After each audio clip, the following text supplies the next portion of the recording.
بسم اللہ الرحمن الرحیم۔ السلام علیکم ورحمۃ اللہ وبرکاتہ۔ میں اپنے تمام معزز اپنے حکمت کے نور کے تمام شاگردوں کو لیکچر 11 میں ایک بار پھر خوش آمدید کہتا ہوں، اور یہ بھی امید کرتا ہوں کہ آپ تمام لوگ خیریت سے ہوں گے، اور الحمدللہ حکمت کے نور کا سفر اپنی منزل کی طرف اپنے لشکر اپنے قافلے کو لے کر رواں دواں ہے۔ اور جو لوگ حکمت کے سیکھنے کی جستجو میں، طب کو سیکھنے کی جستجو میں، جڑی بوٹیوں کے ذریعے علاج کرنے کے طریقہ کاروں کو سیکھنے کے لیے جو لوگ ہمارے ساتھ اس سفر میں شامل ہیں، یقیناً آج کا لیکچر ان تمام شاگردوں کے لیے بہت اہم ہے۔ جس طرح حکمت کے نور کے اندر میں نے اپنے تمام مختلف لیکچرز کے اندر پہلے برین کے بارے میں بتایا، پھر میں نے لیور کے بارے میں بتایا، اور آج ہم جس کا ذکر کریں گے، آج کا جو ہمارا ٹاپک ہے، جو موضوع ہے، وہ ہے قلب یعنی دل۔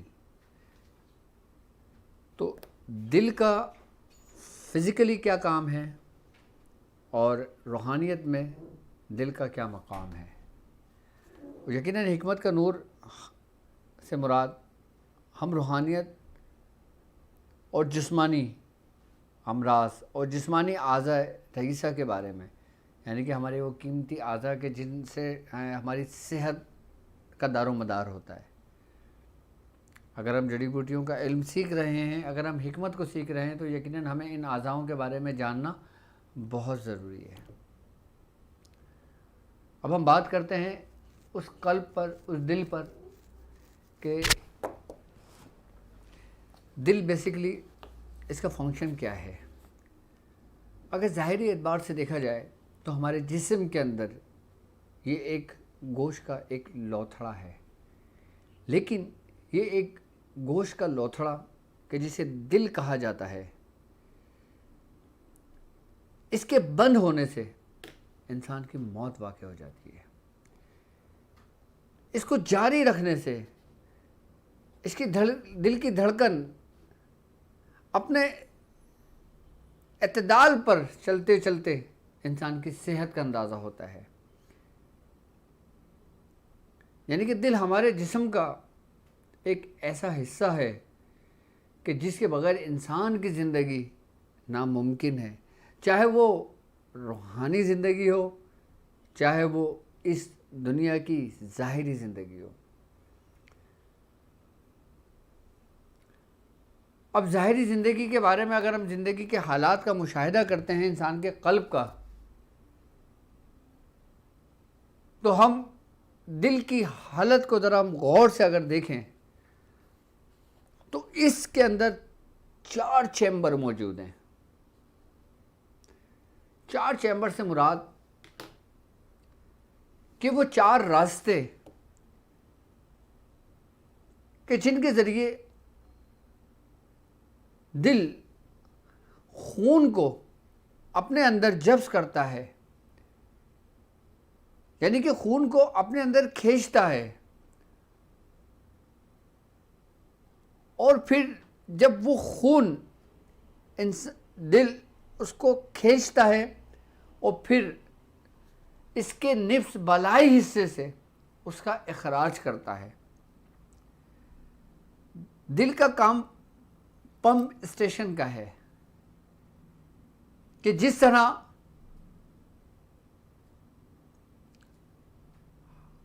ہمارا جو بلڈ کی سرکولیشن ہے، ہمارے جو خون کا دوران کا نظام ہے، وہ انہی 4 چیمبروں پر مشتمل ہے، کہ جن کو 2 ہم اگر اردو میں کہیں تو ہم شریانے کہیں گے، اور 2 حصے اس کو ہم وریدی نظام کہیں گے۔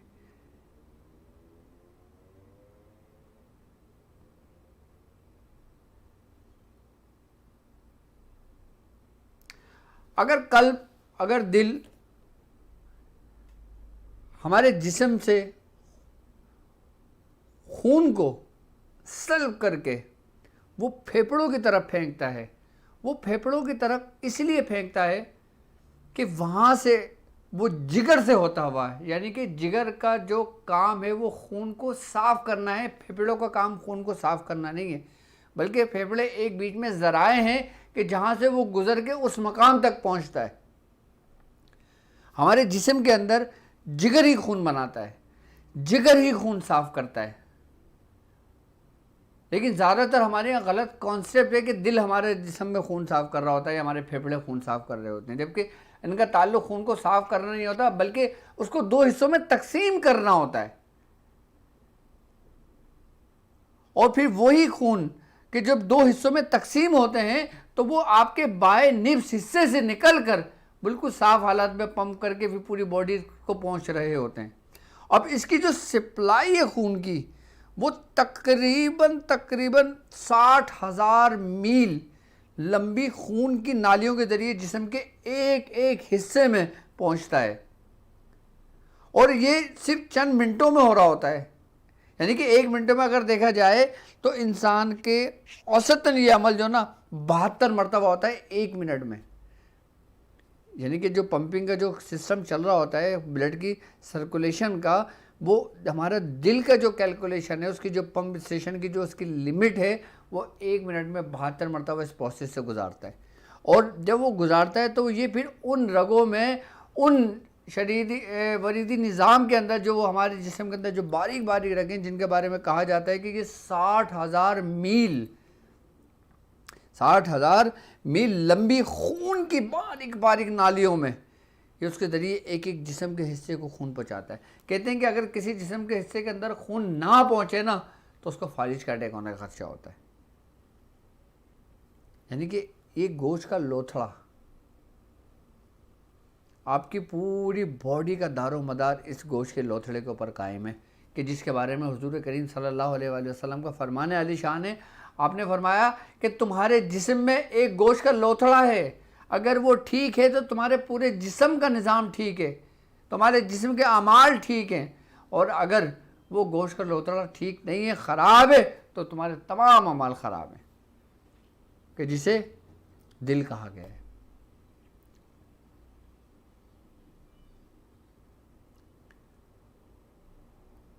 اب اسی کی بلڈ کی سرکولیشن کا نظام جو ہوتا ہے، ہمارے جو بلڈ پریشر ہوتا ہے، آپ نے دیکھا ہوگا نا کہ کسی کا بلڈ پریشر ہائی ہو جاتا ہے، کسی کا بلڈ پریشر لو ہو جاتا ہے۔ ہائی کیوں ہوتا ہے، لو کیوں ہوتا ہے، اس کا کیا ریزن ہے، اس کی کیا وجہ ہے؟ اچھا، بلڈ پریشر کی اگر میں بات کر رہا ہوں تو بلڈ پریشر کی دو اقسام ہیں، ایک پرائیویٹ، ایک سیکنڈری، یعنی کہ ایک وہ ہوتا ہے کہ لائک جیسے ہم کوئی منشیات کا استعمال کرتے ہیں، ہم جیسے کوئی نشہ آور چیز استعمال کرتے ہیں، ہم جیسے کوئی نشہ آور دوائیں استعمال کرتے ہیں، کہ جس سے ہمارا کبھی کبھار ایسا ہوتا ہے کہ بلڈ پریشر نارمل روٹین سے تیز ہو جاتا ہے یا نارمل روٹین سے بالکل گر جاتا ہے، اگر ڈوز زیادہ لے لی جائے تو وہ بالکل ختم کر دیتا ہے۔ اب اس کی سرکولیشن سے مراد کیا ہے بلڈ کی؟ جب دل آپ کے جسم سے خون کو باہر کی طرف پھینک رہا ہوتا ہے، یعنی کہ اوپری حصے سے جب وہ خون کو پھینک رہا ہوتا ہے، تو جب اس کی نارمل اسپیڈ سے اسپیڈ زیادہ بڑھ جاتی ہے تو انسان کا بلڈ پریشر ہائی ہو جاتا ہے، یعنی کہ جب دل کے پھیلنے کا عمل ہوتا ہے، یعنی کہ اس جو بلڈ ہوتا ہے نا آپ کا، جب وہ بلڈ کی سرکولیشن، جب وہ دل جلدی جلدی پمپ کر رہا ہوتا ہے، آپ دیکھیں نا جب آپ کوئی نشہ آور دوا سما کرتے ہیں تو دل کی دھڑکن آپ کی آٹومیٹک تیز ہو جاتی ہے، آپ کے قابو میں نہیں رہتی، تو اس کا مطلب ہے کہ جب اس نے تیزی کے ساتھ خون کو پھینکنا شروع کر دیا نا تو آپ کے جسم کے اندر بلڈ پریشر کا جو لیول ہے نا وہ آٹومیٹک بڑھنے شروع ہو جائے گا۔ اب جب بلڈ پریشر کا لیول جب بڑھنے شروع ہوگا تو آپ کی جو فرنٹ کی جو حصہ ہے نا یہ متاثر ہونے شروع ہوگا۔ اچھا، اس میں ہلکا ہلکا سا پین ہونے لگے گا، پھر یہی پین شدت اختیار کر جائے گا، ایسا ہو جائے گا کہ سر پہ جسم میں کوئی بھاری پن کی کیفیت ہے ہمارے، یعنی کہ ہمارے دماغ کا جو اگلا حصہ ہے جب یہ چیز متاثر ہونے لگتی ہے، جب ہم یہ دیکھیں یہ چیز ہماری پھڑکنے لگتی ہے، یہ چیز میں تھوڑی سی سوزش آنے لگتی ہے، ورم سا آنے لگتا ہے، تو اس کا مطلب ہے کہ ہمارے بلڈ کی سرکولیشن تیزی کے ساتھ بڑھ رہی ہے، اور جب یہ بڑھ رہی ہے تو یہ آٹومیٹکلی ہمارے بلڈ پریشر لیول بڑھ رہا ہے۔ اچھا، بلڈ پریشر لیول جب ہمارا بڑھ رہا ہوتا ہے تو اس کا مطلب یہ ہوتا ہے کہ ہمارے کہیں نہ کہیں خون کی نالیاں نا کہیں نہ کہیں بلاکیج آتی ہے۔ اچھا، جب خون کی نالیاں کہیں نہ کہیں بلاکیج آتی ہے نا، تو وہی خون جب اس کو خون کی پہنچ نہیں رہا ہوتا تو پھر وہ اپنا جو دل جب خون کو پھینک رہا ہوتا ہے نا پریشر کے ساتھ، تو اپنی اسپیڈ اپنی تعداد کو اور بڑھا دیتا ہے ان خون کی نالیوں تک پہنچانے کے لیے جہاں کہ اس کی ذمہ داری ہے۔ تو جب وہ خون کی نالیاں بلاک ہو جاتی ہیں تو انسان کو جب بلڈ پریشر شوٹ کرتا ہے تو فالج کا اٹیک ہو جاتا ہے۔ آپ نے دیکھا ہوگا عموماً کہ جب بلڈ پریشر شوٹ کر جاتا ہے تو انسان کے اوپر فالج کا اٹیک اس لیے ہوتا ہے کہ وہ خون کی نالیاں جو بلاکیج کی وجہ سے اس کا خون میسر نہیں ہوتا، اس پہ اٹیک ہونے شروع ہو جاتا ہے۔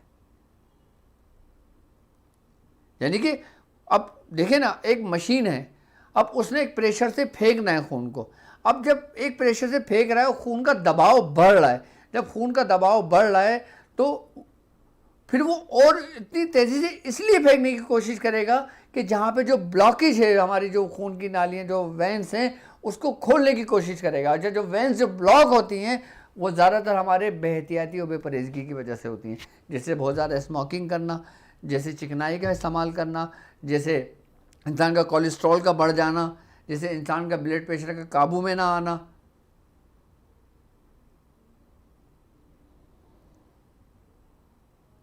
اچھا، ایک بلڈ پریشر ہوتا ہے جو کبھی کبھار آپ کا شوٹ کرتا ہے، کبھی نارمل ہو جاتا ہے، لیکن ایک بلڈ پریشر ایسا ہوتا ہے جو آپ کا بڑھا رہتا ہے۔ جیسے عموماً بلڈ پریشر جو جن کا ہائی رہتے ہیں وہ ریگولرلی میڈیسن یوز کرتے ہیں، لیکن کچھ لوگ ہیں جب وہ اپنی کیفیت دیکھتے ہیں ان کو فیل ہوتا ہے کہ میرا بلڈ پریشر بڑھ رہا ہے، وہ ٹیبلٹ کھا لیتے ہیں۔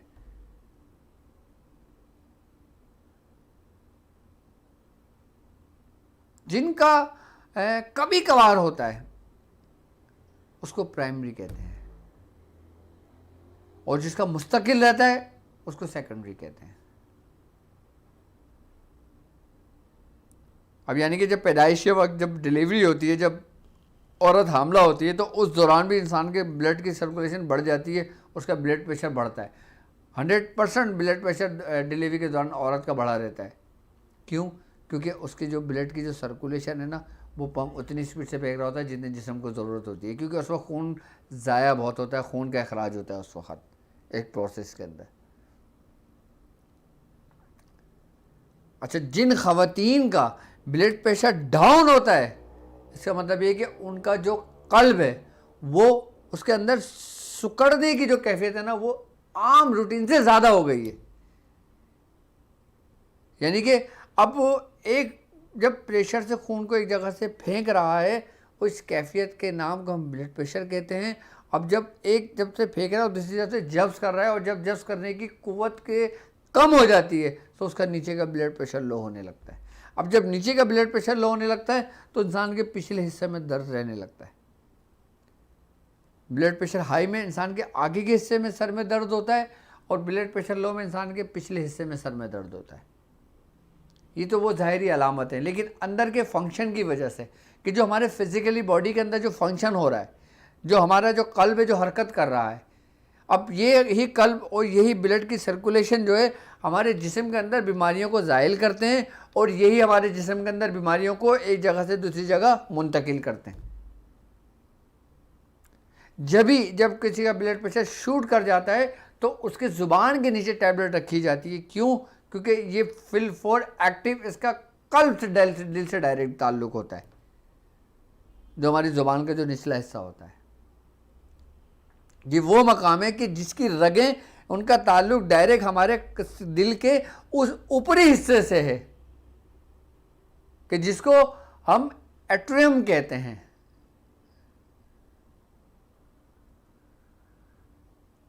تو وہ جو ٹیبلٹ ہوتی ہے وہ جو اثر رکھتی ہے وہ اس دوران خون کو اس کے پریشر کو کم کرتی ہے اور اس کے درمیان حائل ہو جاتی ہے۔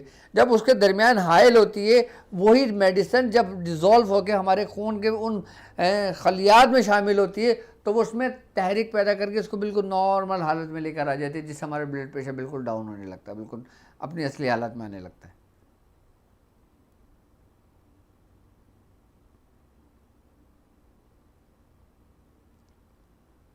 اچھا، یہی خون جب ہمارے پھیپھڑوں سے گزر کر جب ہمارے جگر کے اس حصے میں داخل ہوتا ہے کہ جہاں پہ خون صاف ہوتا ہے، تو ہمارا جگر کا مین کریکٹر جو ہوتا ہے نا، وہ خون کی بالکل سمجھ لیں خون کو مصفہ کرتے رہتے، خون کو صاف کرتے رہتی ہے۔ اور جب خون کے اندر کوئی ایسے بیکٹیریا شامل ہو جاتے ہیں، کوئی ایسے کسی لائک کیمیکل کا ریئیکشن اس میں موجود ہوتا ہے، کسی انجیکشن کے ریئیکشن کے اس میں سمٹمز موجود ہوتے ہیں، جب وہ خون ہمارے جگر میں صاف ہو رہا ہوتا ہے نا، جو مضر اثرات ہوتے ہیں، یعنی کہ جو گندا خون ہوتا ہے جسے ہم گندا خون کہتے ہیں، تو اس کو وہ کیا کرتے ہیں، اس کے اندر سے بیکٹیریاز کا ہوتا ہے نا، اس کو چھانتے ہیں۔ کون چھانتا ہے؟ جگر، اور پھر وہ کس مقام پہ لے کے جاتا ہے؟ اس کے پتے میں، اور پھر تلی میں جا کے جمع ہو جاتا ہے۔ اس لیے کہا جاتا ہے کہ ہمارے جو جسم کے اندر جو تلی ہے نا، تلی جو ہے، آپ دیکھیں تلی ایک قلب کے ساتھ بالکل قریبی جڑی ہوئی ہوتی ہے اور پوری خون سے لت پت ہوتی ہے۔ اس کا مطلب یہ کہ ہمارے اس میں کہا یہ جاتا ہے کہ جو ہمارے جسم میں جو تلی ہے نا، اس کو تمام جراثیم اور تمام بیماریوں کا نا قبرستان کہا جاتا ہے۔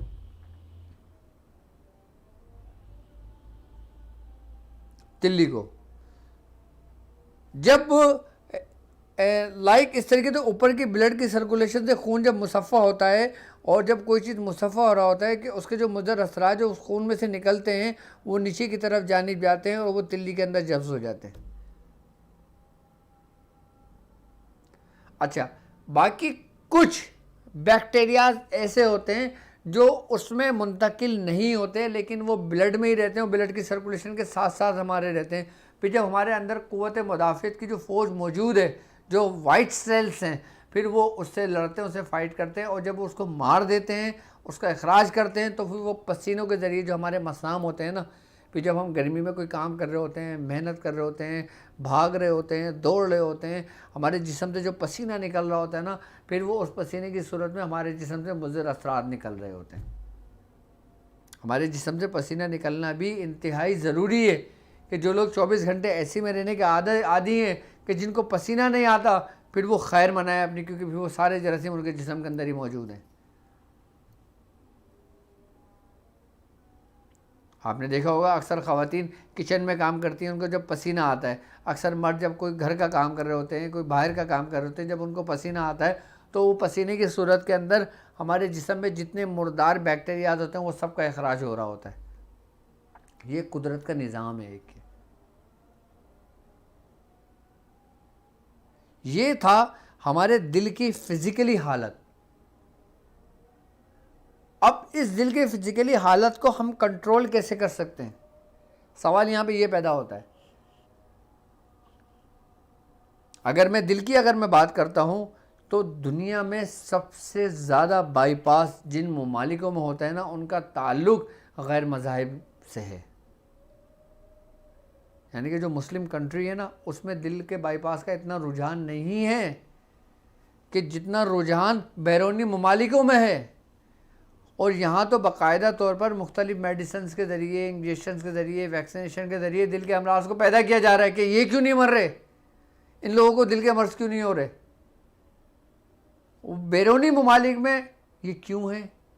کیونکہ وہاں پر اللہ کا ذکر نہیں ہوتا، وہ لوگ غیر مذاہب سے تعلق رکھتے ہیں۔ اللہ بذکر اللہ تطمئن القلوب، یعنی کہ بے شک اللہ کے ذکر سے ہی دلوں کو اطمینان ملتا ہے۔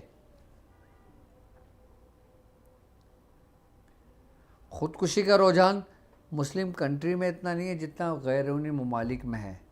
اب اگر میں ایک ریسرچ کے مطابق آپ کو بتاؤں تو امریکہ میں سالانہ 3 لاکھ بائی پاس ہوتا ہے۔ 3 لاکھ، کم و بیش کی بات کر رہا ہوں میں، اس سے زیادہ ہو سکتا ہے لیکن اس سے کم نہیں ہو سکتا۔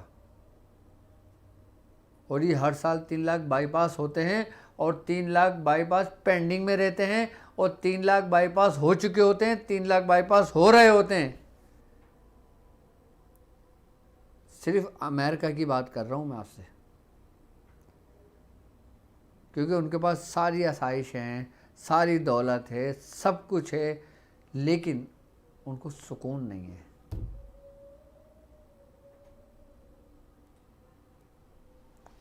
جبکہ حضور کریم صلی اللہ علیہ وآلہ وسلم کا فرمان عالی شان ہے، آپ نے فرمایا کہ دل کی 4 اقسام ہیں۔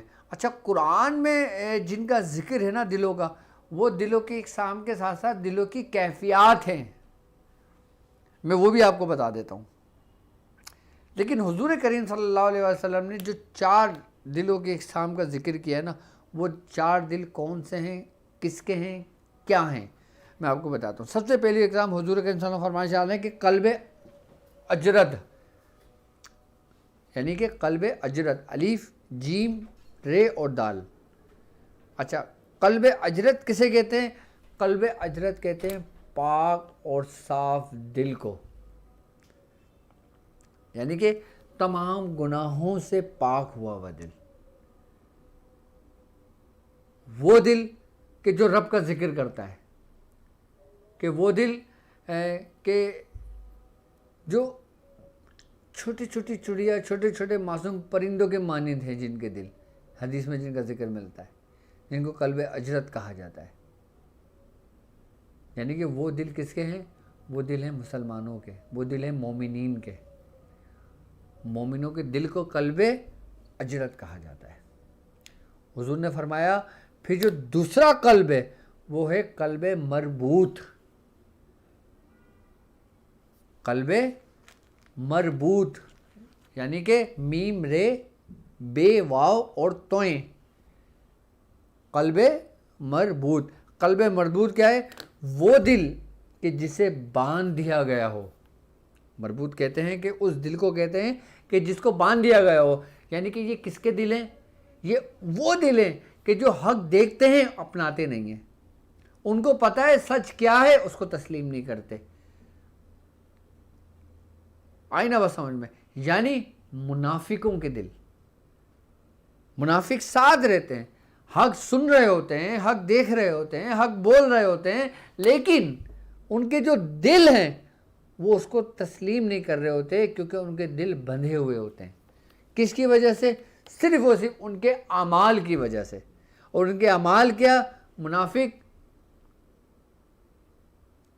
ادھر کی ادھر اور ادھر کی ادھر لگاتا ہے، اپنے ذاتی مفاد کے لیے، اپنے چھوٹی سے فائدے کے لیے کسی کا بڑا نقصان کر دیتا ہے۔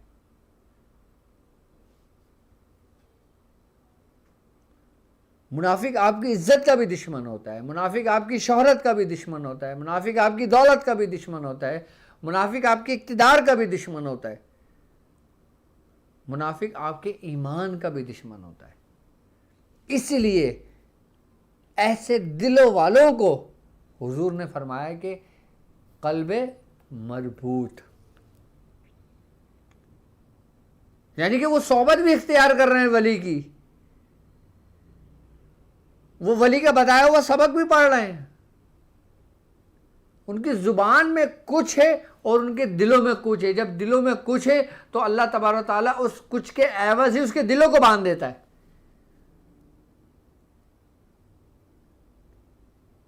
یہ قلب کی وہ 4 بڑی اقسام ہیں کہ جن کا سمجھنا ضروری ہے۔ اب آپ دیکھنا کہ آپ کا تعلق کن اقسام میں سے ہے، پھر آپ اپنے اعمال کا، اپنے کردار کا، اپنے آپ کا تجزیہ کرنا۔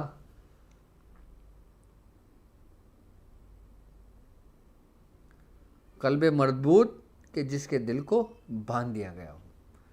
اب تیسرا ہے قلب منقوس،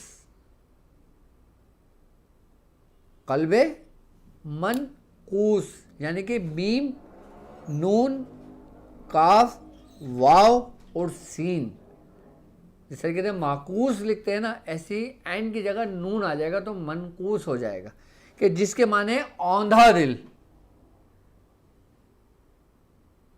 یعنی کہ یہ اوندھا دل کس کا ہے؟ یہ کافروں کا ہے، کہ جس میں نہ کبھی ایمان آیا، نہ کبھی اسلام آیا، نہ کبھی حق آیا، نہ کبھی حق آ کر گیا، نہ کبھی کوئی ایسی بات ہوئی۔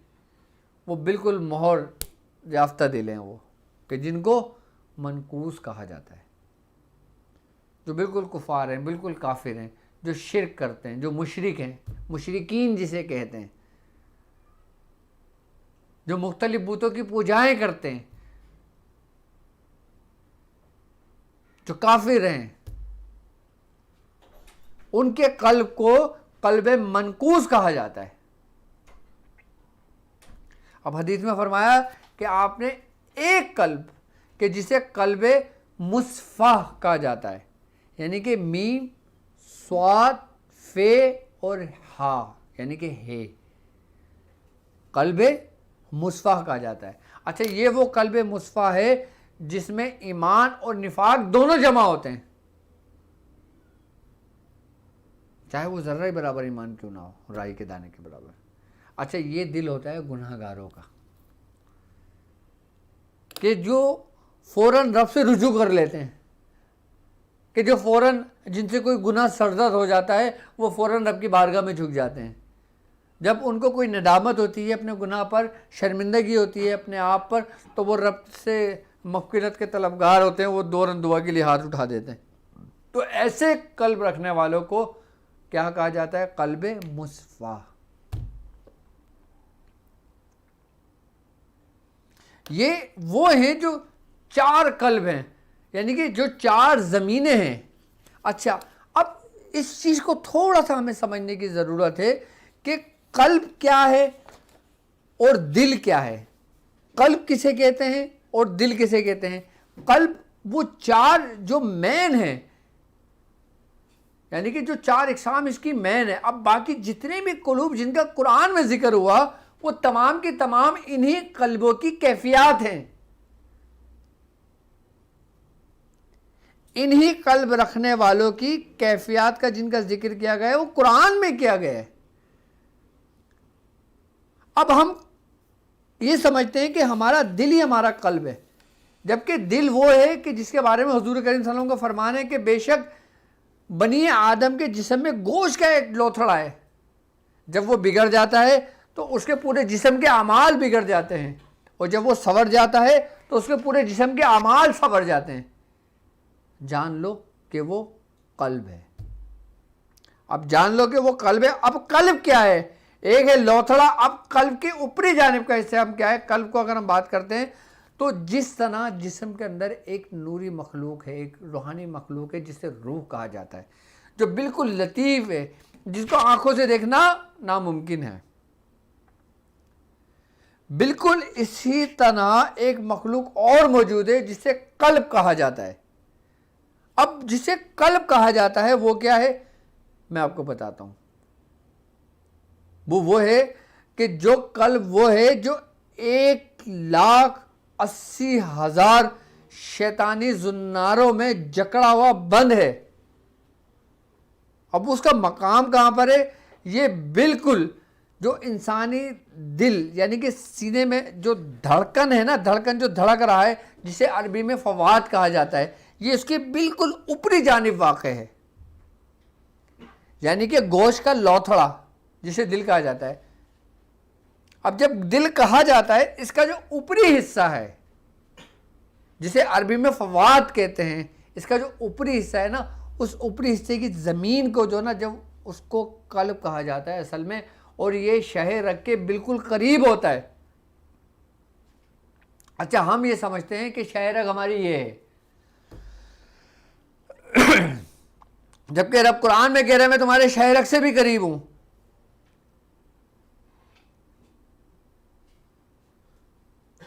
شہ رگ ہمارے قلب کے سب سے اوپری ان 3 حصوں کو کہا جاتا ہے کہ جس کو قلب کا تاج کہا جاتا ہے۔ اب ان کو ویڈیو تصویر دکھاؤ جو میں نے تصویر بنوائی ہے۔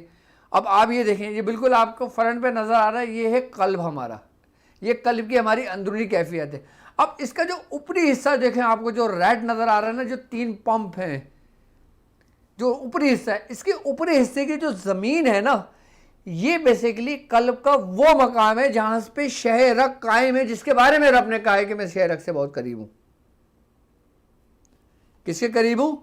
شہ رگ کے قریب ہوں۔ اچھا، یہی جو قلب ہے نا، اس کے بارے میں بزرگان دین فرماتے ہیں کہ یہ 1,80,000 شیطانی زناروں میں بند ہے، یعنی کہ اس میں جگڑا ہوا ہے، جب انسان ذکر کرتا ہے، توبہ کرتا ہے، رب سے رجوع کرتا ہے، اس کے بزرگوں کی توجہ اس میں ہوتی ہے، توجہ اصلاح اس کے قلب پر ہو رہی ہوتے ہیں، جب وہ ذکر کر رہا ہوتا ہے تو تب جا کے وہ زناروں سے جان چھٹتی ہے اس کی۔ ایک بات یاد رکھنا کہ زناروں اور زنجیروں میں جگڑے قلب کو مرشد کی نظر کا نور جو اسے بارگاہ الہی سے ملا ہوتا ہے، اسی نور سے اس قلب کو وہ آزاد کرواتا ہے مرشد۔ پھر اس قلب یا تو جسم سے نکل کر نورانیت سے بھری محفلوں میں ذکر کرتا ہے، جسے ذکر خفی کہتے ہیں۔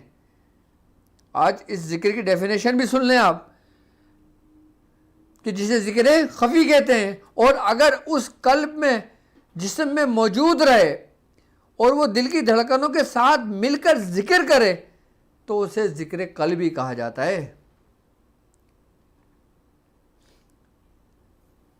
یعنی کہ دل الگ ہے، قلب الگ ہے۔ قلب کا مقام دل کے اس اوپری حصے پر ہے جہاں پہ شہرک کی زمین ہے، کہ جہاں پہ بزرگان دین فرماتے ہیں کہ اس قلب کو 1,80,000 شیطانی زناروں میں جگڑا ہوا ہے، بند کیا ہوا ہے اس کو۔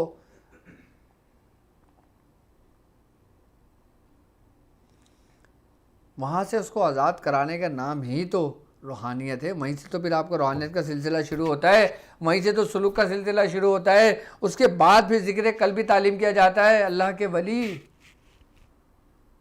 اس سے پہلے لوگ ذکر قلبی مانگ رہے ہوتے ہیں، اس سے پہلے لوگ ذکر قلبی کا ذکر کر رہے ہوتے ہیں، جبکہ ابھی ان کا قلب ہی جھگڑا ہوا ہے۔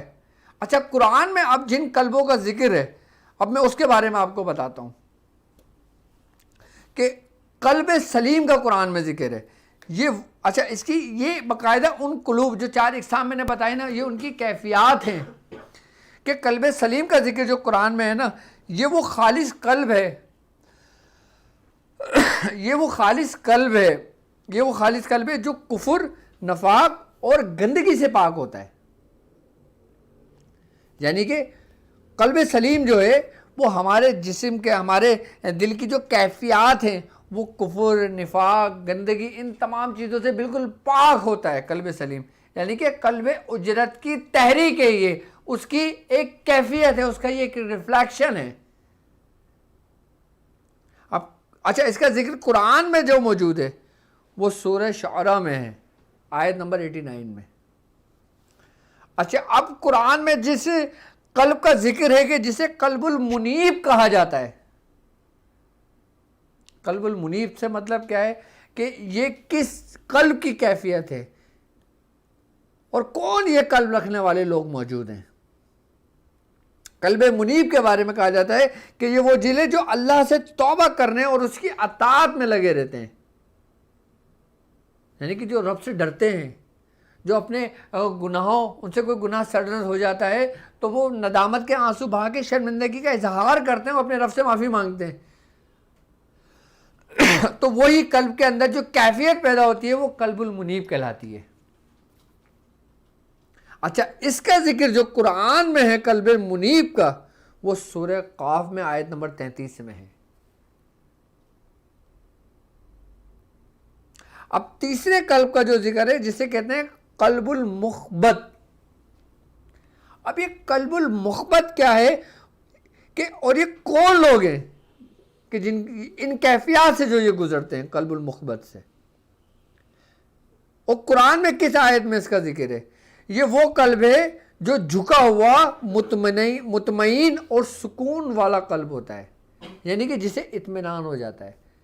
یعنی کہ ایک شخص سے اس سے کوئی گناہ سرزد ہوا، یعنی کہ جو قلب کا مالک تھا قلب مصفا کا، اس سے گناہ سرزد ہوا، اس نے رب سے توبہ کی، اور رب سے توبہ کرنے کے بعد اس نے معافی مانگی، رب نے اس کے گناہ کو معاف کیا، وہ قلب المنیب اس کو عطا ہوا۔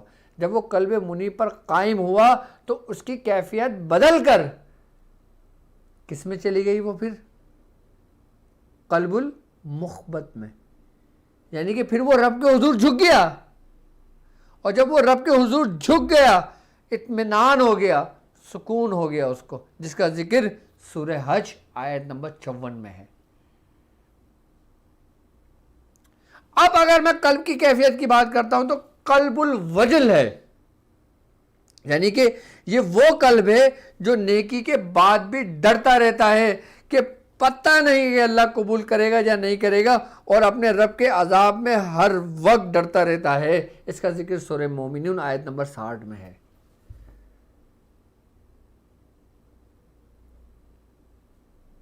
یعنی کہ اس کے دل میں یہ ہوتا ہے کہ میں ایک ڈر ہوتا ہے رب کا۔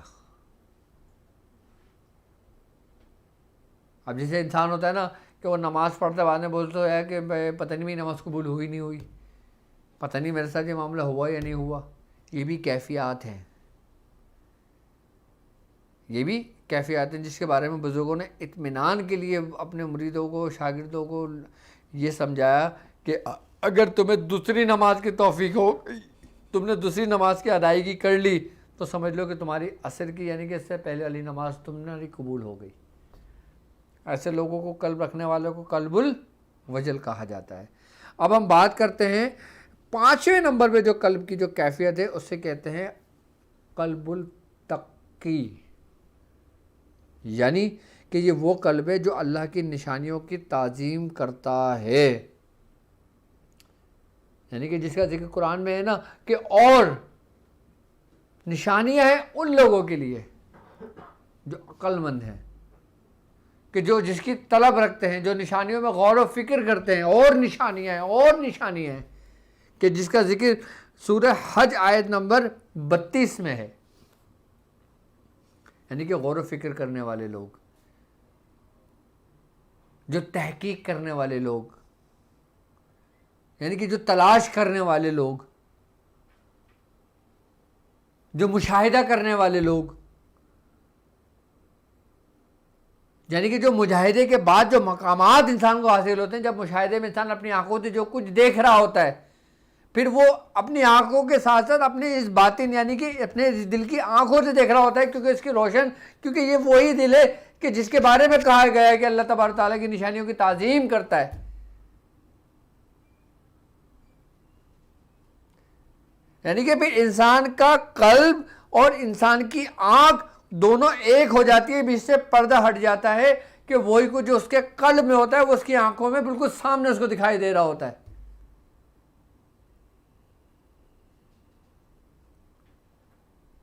یعنی کہ حقیقت سب کچھ کھل کر اس کے سامنے آ چکی ہوتی ہے،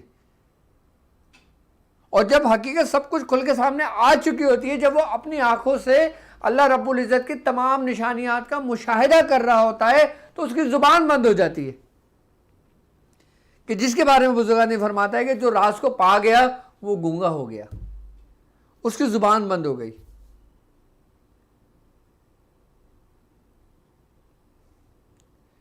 ایسے قلوب رکھنے والوں کو، ایسے قلب رکھنے والوں کو، ایسی کیفیت ہونے والوں کو کیا کہا جاتا ہے کہ قلب تقی، کہ جس کا ذکر قرآن میں سورہ حج میں 32 آیت میں ہے۔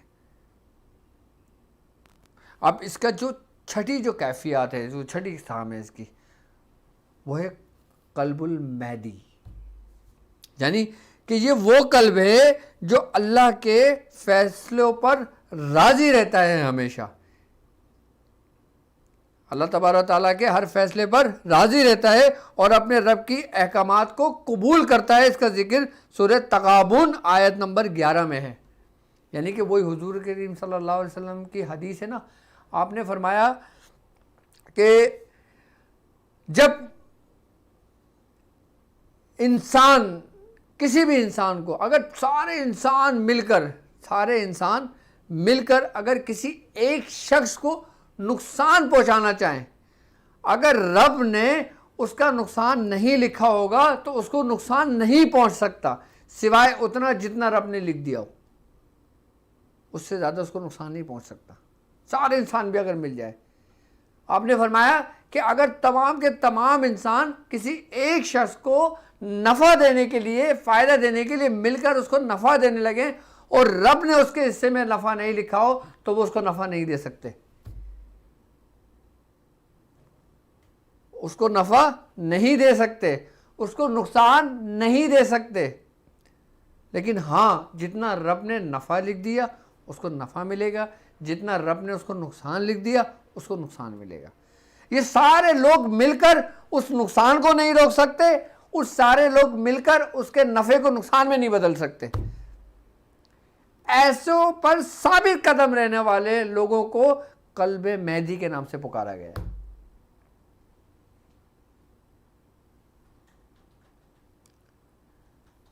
یعنی کہ وہ اگر مگر نہیں کرتے، وہ رب کی ہر رضا میں راضی رہتے ہیں.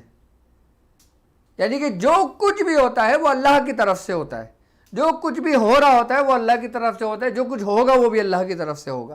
یعنی کہ مجھے فائدہ ہوا تو اللہ کی طرف سے، مجھے نفع ہوا تو اللہ کی طرف سے، مجھے نقصان ہوا تو اللہ کی طرف سے. یہ نہیں کہ بھئی مجھے جو کچھ ملا میری قابلیت سے ملا، مجھے جو کچھ ملا میرے علم سے ملا، مجھے جو کچھ ملا میں نے محنت کی تھی تو مجھے ملا. ایسا نہیں ہے. کسی کی محنت سے کچھ نہیں ملتا، کسی کی قابلیت میں کچھ نہیں ہوتا. کسی کی اگر محنت سے لوگوں کو سب کچھ مل رہا ہوتا تو آج پتہ نہیں دنیا کہاں سے کہاں ہوتی. رب نے جس کے لیے، جس کے مقدر میں جو لکھ دیا اس کو اتنا ہی ملنا ہے.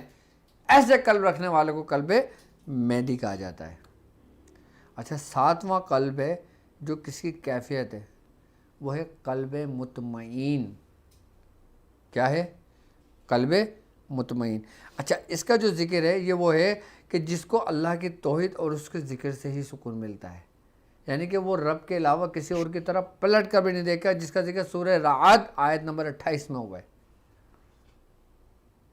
یعنی کہ یہ وہ قلب رکھنے والے لوگ ہیں کہ جو رب کے سوا کسی کی طرف بھی نظر اٹھا کر نہیں دیکھتے، کہ جن کے اوپر فنا فی اللہ کا غلبہ ظاہر ہوا ہوتا ہے، کہ جن پہ رب کی وہ تجلی ہوتی ہے کہ وہ اس کے سوا رب کے وہ کچھ بھی نہیں دیکھتا، وہ کسی کو بھی نہیں دیکھتا، وہ فنا ہی فنا، وہ بقا ہی بقا کے مقام میں چلا جاتا ہے. جتنا ہم اردو فرماتے ہیں نا کہ سلوک کا اصل مغز فنا ہے، وہ پھر فنا فی اللہ ان لوگوں کے لیے ہے کہ جو اس قلب مطمئن کے مالک ہوتے ہیں. کہ جب ان قلب مطمئن کے مالک، جب یہ کیفیت ان کے قلوب پر وارد ہوتی ہے تو اللہ رب العزت فرماتا ہے کہ اے اطمینان پانے والی نفس، لوٹ اپنے رب کی طرف کہ تیرا رب تجھ سے راضی ہوا.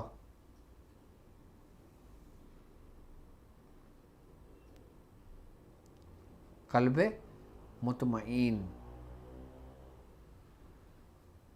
اچھا، یہ ساری جو میں نے قلب کی جو تحریکیں بتائی ہیں، قلب کے جو متعلق بتایا ہے، کہ سلوک میں سالک کے مقام پر یہ وارد تمام قلب کی کیفیات ہوتی ہیں. ان کیفیات سے گزرنے کا نام ہی تو سلوک ہے. لیکن یہ ابھی ابتدا ہے، ابھی میں نے صرف قلب کا بتایا ہے. ابھی روح کے مراتب ہیں، ابھی روح کے مراحل ہیں، ابھی روح کی منزلیں ہیں، ابھی روح کی کیفیات ہیں. ابھی جب ہم نفس سے نکلیں گے تو ہم قلب کے ان رستوں سے گزریں گے. جب ہم قلب کے ان رستوں سے گزریں گے، جب قلب کی یہ کیفیات ہم پر وارد ہوں گی تو ہم روح کے مراحل میں داخل ہوں گے نا اللہ کے ولی.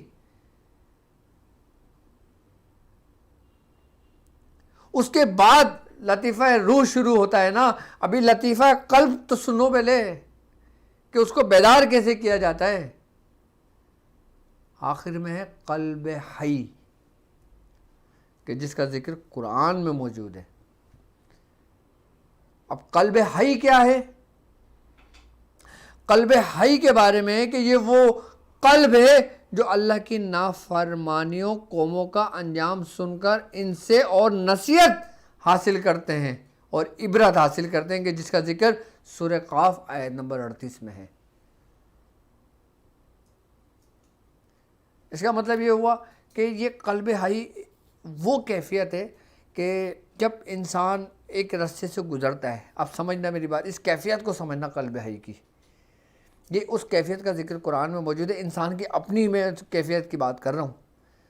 یعنی کہ انسان میں ماضی کے اندر اس سے جو کوتاہیاں ہوتی ہیں، جو نافرمانیاں ہوتی ہیں اور جو اس سے غلط کام ہو جاتے ہیں، جو اس سے گناہ سرزد ہو جاتے ہیں، وہ اس پہ ندامت ہوتا ہے، اس سے عبرت حاصل کرتا ہے اور پھر وہ نہ کرنے کا آگے عزم کرتا ہے اور پھر وہ آگے کی طرف بڑھتا ہے نصیحت آگے بڑھا کر. تو جب یہ کیفیت اس پر وارد ہوتی ہے نا تو یہ سمجھ لینا انسان بالکل سیدھے راستے پہ، صراط المستقیم پہ چلتا ہوا اپنے رب کی طرف لوٹ گیا.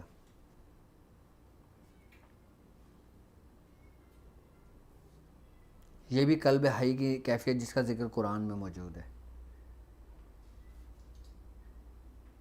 اب ہم نے خالی لا الہ الا اللہ، لا الہ الا اللہ، اللہ اللہ، اللہ اللہ، اور پھر ہم اس کو سمجھتے ہیں کہ یہ ذکر خفی ہے، ذکر جلی ہے، ذکر حفظ دم ہے، اب یہ ذکر قلبی ہے، ذکر فلاں ہے، ذکر حی ہے۔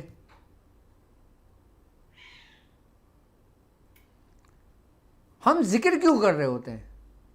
ہم باقاعدہ طور پہ اپنی کیفیات کو ایک کیفیات سے دوسری کیفیات میں منتقل کر رہے ہوتے ہیں، اور یہی کام بزرگان دین اپنے وقتوں میں محفل سما کے دوران کر دیا کرتے تھے۔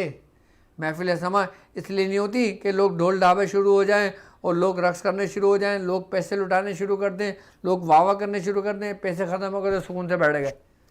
اب پیسے نہیں ہے تو بھائی قوالی بھی نہیں اٹھ رہے۔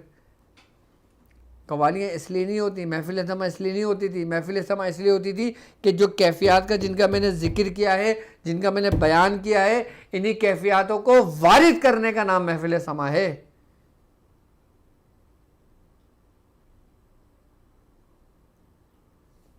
کیوں؟ کیونکہ قلب پلٹنے کا نام ہے، قلب بدلنے کا نام ہے، قلب تغیرات کا نام ہے۔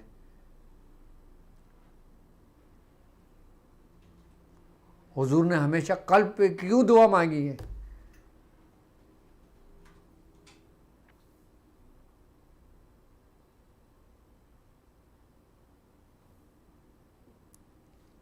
اگر میری صرف یہی ویڈیو حکمت کے نور کی آپ کل کے متعلق اگر روحانی پہلو سے پورا جو میں نے قلب کا بیان کیا ہے نا، صرف اتنا ہی آپ نکال لو نا، تو پورے لطیفہ قلب آپ مجھے بتا دو آپ نے کسی کتاب میں پڑھا ہو۔ آپ نے لطیفہ قلب کے بارے میں تو سنا ہوگا، لطیفہ قلب کہتے ہیں، لیکن ہوتا کیا ہے؟ اصل یہ ہوتا ہے لطیفہ قلب جو میں نے ذکر کیا اپنے بزرگوں کی نسبت سے۔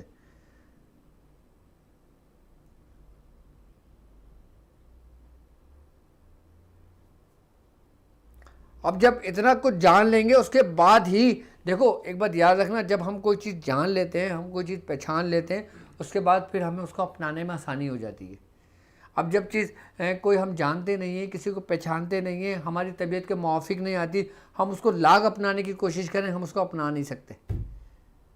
لیکن ہم ہر اس چیز کو اپنا لیتے ہیں کہ ہم جس کو دیکھ لیتے ہیں، ہم جس کو جان لیتے ہیں، ہم جس کو پہچان لیتے ہیں، ہم اس پہ آسانی کے ساتھ گامزن ہو جاتے ہیں، اور آسانی کے ساتھ اس کا فیض ہمیں ملنے شروع ہو جاتا ہے۔ جبھی تو رب نے کہا ہے، حدیث قدسی ہے کہ رب نے فرمایا کہ میں ایک چھپا ہوا خزانہ تھا کہ میں نے چاہا میں جانا جاؤں۔